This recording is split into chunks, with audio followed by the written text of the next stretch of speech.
What is going on, Lucid fans? Welcome back to Financial Journey. So hopefully everyone had an amazing weekend. I do want to talk on some of the things that is coming up this week that a lot of investors need to keep in mind, and a lot of the bullish signals that's happening behind the scenes with Lucid that hopefully will develop into a nice price appreciation. Before I get into any of that though, making sure you guys hit that thumbs up and subscribe is always greatly appreciated. And if you are looking for a lot of good analyst ratings, technicals, things like that, take a look at Interactive Brokers, link in the description below, and also the comments. Just click on the link, play around. It does have a lot of good information.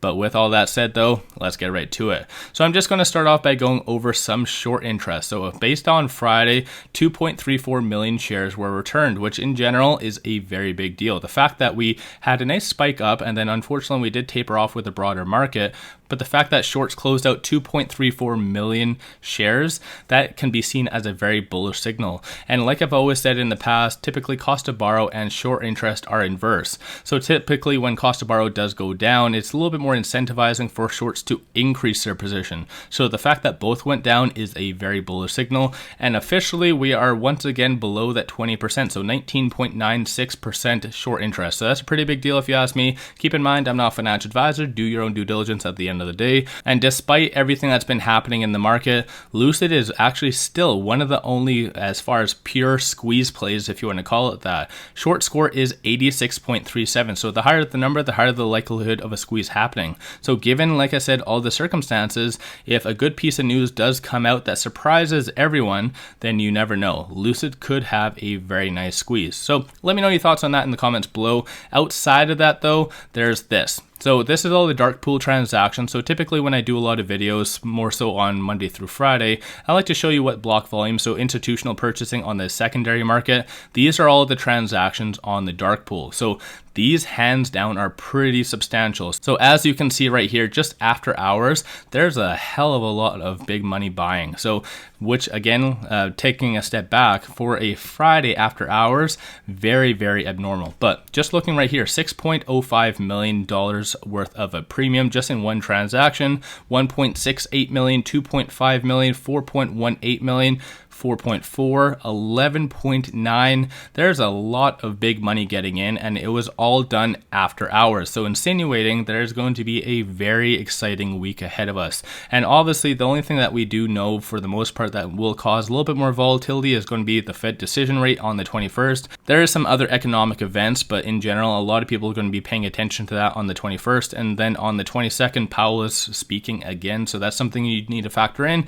Like I said, this is only for entertainment purposes. So make sure you guys do your own due diligence at the end of the day. But based on Friday alone, there was almost 250 transactions just being done on the dark pool. So that is a hell of a lot of buying. So this is how I always see things. I like to see what is happening behind the scenes, and clearly big money bought the dip. So it's one of those things. A lot of the retail investors and the sentiment turned very negative on Friday. But like I said, if you follow what big money is doing, they were buying. So take that how you see that. In addition to the technicals. So I know we had a little bit more of a red day based on, like I said, we had a little spike, tapered off a little bit, but despite the red day, it is still very positive. So looking on the actual chart, I have the 50, 100, 200-day moving averages, Bollinger Bands, RSI, stochastic, and momentum. So like I said, despite the pullback on Friday, volatility on Thursday, number of retail investors were maintaining themselves. So that's a pretty big deal if you ask me.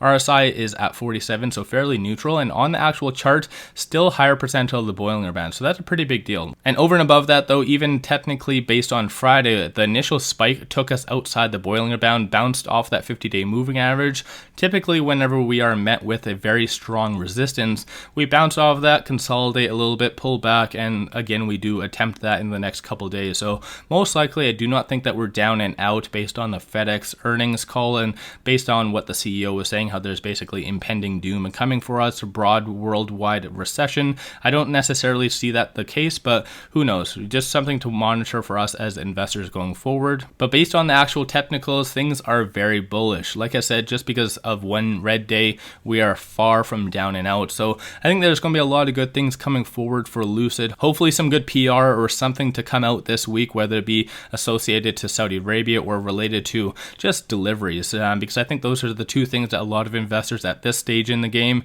really want to know, because I think the whole debacle about the Saudi Arabia studio. I think people just want some clarification on that, some definitive stuff set in stone. And when it comes down to production, I think right now there is that rumor around 40 to 50 vehicles per day.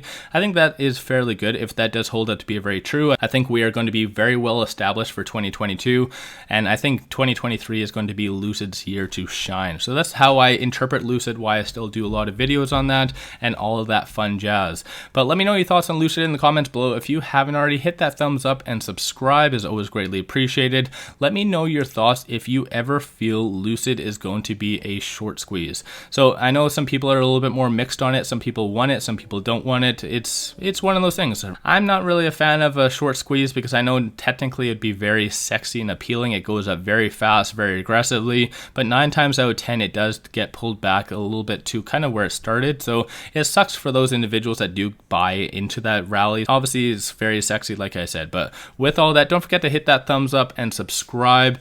But also, if any of you guys have been buying on the dark pool, obviously a little bit more of a comedy kind of thing here, but 11 million shares, clearly that is big money. Do you think this is the PIF buying? Obviously they would necessarily buy on the dark pool to eliminate any major fluctuations on the secondary market. So a lot of this is very, very big money. And so like I said, some key ones from this were 11.9 million, 4 million, 4 million, 6 million, 4 million. So a lot of big money we're buying on Friday. So clearly let me know. It might be a big player in the game, might be Cathie Woods, or you never know. I always bring up Cathie Woods because I like her mentality on investing, even though she hasn't really done that well in 2022. But regardless of all of that, that's more of a side subject or whatever it is. Hopefully, like I said, everyone had an amazing weekend. Don't forget to hit that thumbs up and subscribe. It pushes a lot of the Lucid content out into the greater YouTube world, which is always greatly appreciated. But with all that, I appreciate you guys watching. Let's all make a lot of money on Lucid.